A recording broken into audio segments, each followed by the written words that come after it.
할렐루야, 샘물침례교회 성도 여러분, 반갑습니다. 5월 20일 수요일 말씀 묵상입니다. 오늘 본문은 신명기 21장 1절로 14절까지 나오는 말씀인데, 특별히 이스라엘 백성들, 그 공동체를 위한 성결에 관한 규례입니다. 이스라엘 백성들이 이 가나안 땅에 들어가서 살인사건이 난 겁니다. 그런데 이스라엘 그 성읍들이 그 살인사건과 관여되어 있지 않을 때, 특별히 해결이 안 된 미제 살인사건에 대해서 어떻게 이스라엘 공동체가 책임을 지는가에 관한 규례입니다. 일반적으로 살인사건이 났는데 주변에 있는 성읍들과 백성들이 전혀 관련이 없으면 그냥 우리는 안 했다, 모른다 하고 지나가는 것입니다. 그러나 하나님의 백성된 이스라엘은 이 미제 살인 사건에 대한 성결케 하는 책임이 있었습니다. 특별히 오늘 이 시대를 우리가 살면서 우리의 사회, 우리가 사는 공동체에서 우리가 하지 않은 일이 일어났을 때 그 교회와 믿음 공동체가 그것에 대한 대속의 책임이 있다라는 말씀으로 우리에게 다가옵니다. 특별히 그 피살된 시체가 있는 곳에서 거리를 재서 제일 가까운 데 있는 성읍의 제사장들과 장로들이 이 일에 앞장서서 해결을 해야 했습니다. 그래서 멍에를 매지 않은 암송아지 한 마리, 흠이 없고 온전한 대속제물을 말하지요. 즉 우리에게 이런 죄와 우리가 하지도 행하지도 않은 죄가 있을 때에도 우리는 예수 그리스도의 보혈, 그 대속의 은혜를 힘입어서 우리가 그 일을 해결해야 한다라는 것입니다. 오늘 주신 말씀에 보면 그 암송아지 한 마리를 잡아서 깊은 골짜기에 데리고 들어갑니다. 그리고 그 속에서 암송아지를 잡는데 그 이유는 땅 속으로 그 스며든 그 살인의 죄, 그 피가 다시금 외부로 노출되지 않기를, 이스라엘 공동체에 영향을 끼치지 않게 하기 위함이었습니다. 직접 이스라엘 백성들, 그 성읍에 있는 사람들이 한 것은 아니지만 대신 이 살인죄에 대한 대속의 제사를 드려야 할 책임이 가장 가까운 성읍 공동체에 있었던 것입니다. 히브리서 9장 22절 말씀에 보면 모든 물건이 피로써 정결하게 되나니 피 흘림이 없은즉 죄 사함이 없느니라. 살인의 죄, 이것을 우리가 직접 행하지 않았지만 그것을 해결해야 하는 책임이 신앙 공동체에 있었던 것입니다. 이 멍에를 매지 않은 이 암송아지를 잡을 때에 장로들이 깊은 산골짜기로 데리고 가서 그것을 죽이서 이제 하나님 앞에 대속의 제물을 삼는 거지요. 그런데 여기에 이제 제사장들도 또한 동원이 됩니다. 이 대표들, 장로들이 이 일을 진행하는데 제사장들도 함께 같이 갑니다. 왜 그러냐 하면 이 제사장은 특별히 레위 자손 중에 고앗 자손인데, 이 제사장은 하나님과 하나님 백성의 언약 관계를 중재하는 역할을 감당했고, 특별히 이스라엘의 성결, 정결을 보존하기 위해서 선택받은 하나님의 일꾼이었죠. 그래서 제사장이 이 일에 함께 배석하는 것은 이 일이 하나님의 뜻대로, 하나님의 원하는 말씀대로 해결되어야 함을 의미합니다. 특별히 가나안 땅에 들어가서는 그들이 가나안 족속들과 다르게 하나님이 통치하시는 신정사회에서 살아가야 하기 때문에 하나님의 신적인 권위를 위임받은 이 제사장들을 통해서 모든 것이 하나님의 뜻대로 이루어지고 하나님이 인정하셔야 된다라는 것을 의미하고 있었습니다.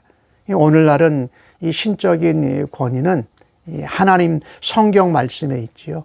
그 성경 말씀이 하나님의 말씀이고 하나님의 권위와 능력을 가진다라는 것을 말하고 있습니다.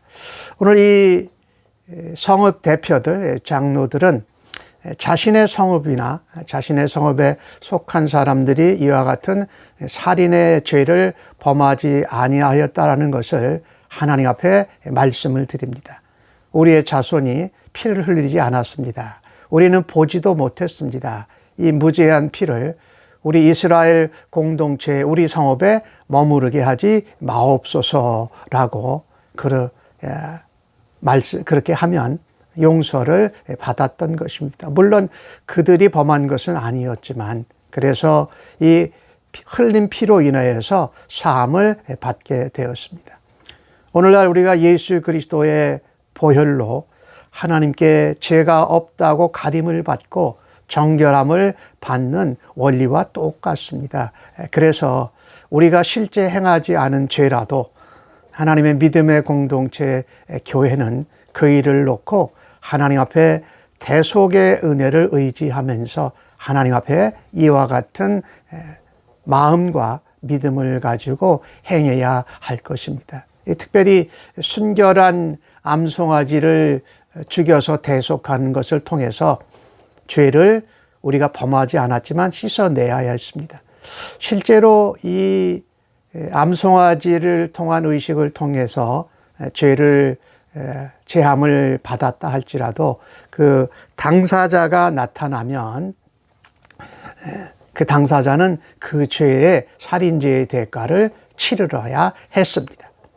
그만큼 이 예수 그리스도의 보혈로 구원받은 신앙 공동체가 사회를 정결케 하는데 책임을 지고 있다라는 것이지요. 오늘 주신 말씀 가운데 뒤에는 이 적군들과 나가서 싸우다가 포로로 잡은 여인을 아내로 맞이하는 장면이 나오고 있습니다. 그런데 이 여인은 가나안 족속 7족속의 여인은 아니었습니다. 가나안 족속의 여인들은 철저히 결혼을 하는 것이 금지되어졌고 그 가나안 땅의 7족속은 우상 숭배와 죄로 돌이킬 수 없는 헤렘, 이 진멸하는 전쟁의 대상자들이었습니다. 그러니까 오늘 여기 나오는 여인은 가나안 족속이 아닌 변방의 족속의 이방 여인을 포로로 잡은 것을 말합니다. 그 가운데 아리따운 여인, 마음에 들면 아내로 삼을 수 있다. 실제로 성경에 나오는 그 이방 여인을 아내로 맞이한 예는 모세가 구스 여인을 맞이하였고 또 요셉은 애굽 여인을 아내로 맞습니다. 그런가 하면 보아스는 모압 여인은 룻을 아내로 맞는 사건들이 있지요. 그러나 이들은 가나안 7족속의 여인들은 아니었습니다. 이 여인을 아내로 맞이할 때 그냥 맞이하는 것이 아니었습니다. 정해진 규례와 법도를 따라서 성결케 하고 성결을 유지했던 것이지요. 그 여인의 머리를 밀고 손톱을 베었습니다. 이것은 회개와 또 이전 생활을 청산한다라는 의미를 가지고 있어요. 그리고 그 여인으로 포로의 의복을 벗게 하고 이스라엘의 옷을 입게 하며 자유의 몸이 되게 하였습니다. 즉 이방인에서 이스라엘의 신분으로 죄의 자식에서 하나님의 택한 백성으로 변화되는 후에 그 여인을 아내로 맞이하였습니다. 특별히 에베소서 4장 22절 후반 이후로 보면 구습을 쫓는 옛사람을 벗어버리고 오직 심령으로 새롭게 되어 하나님의 의와 진리의 거룩하심으로 지으신 받은 새 사람을 입으라. 옛사람을 벗어버리고 새 사람을 입은 후에 그 여인과 결혼할 수 있었습니다. 그런데 그 여인과 부부로 살다가 헤어지게 되거든 그 여인을 종으로 대접하지 말고 이미 하나님 백성으로 자유의 신분으로 되었기에 거기에 걸맞는 대접을 하라고 말씀하고 있습니다. 오늘 주신 말씀에 보면은 이 하나님의 믿음의 공동체가 우리가 저지르지 않은 죄에 대해서도 그것의 대속의 원리로 책임지고 하나님 앞에 회개하고 그 죄를 제하는 그런 책임을 말씀하고 있고요. 또한 오늘 이방 여인을 이스라엘 백성이 되어서 또 아내로 맞이하였다가 헤어질 때에 그 여인을 배려하는 아름다운 공동체가 되기를 바라고 있습니다. 오늘 시대를 우리가 살아가면서 우리가 저지르지 않은 죄도 우리가 대신 품고 하나님 앞에 회개하며 정결케 하는 그런 책임을 감당하는 그리스도인들이 되십시다. 그리고 다른 사람들이 새롭게 신분이 바뀌어지고 하나님의 백성된 사람들을 이방인일지라도 배려하는 그와 같은 그리스도의 사랑이 오늘 우리의 삶 가운데에도 넘쳐나기를 간절히 바랍니다. 아멘.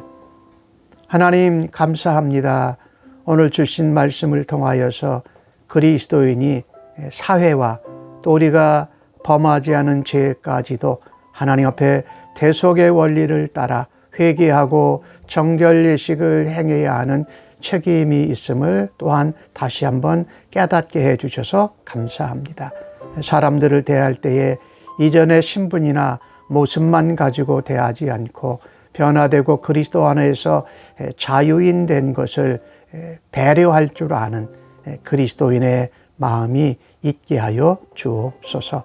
오늘도 그와 같이 살아드리기를 간절히 원하옵고 예수님의 이름으로 기도합니다. 아멘.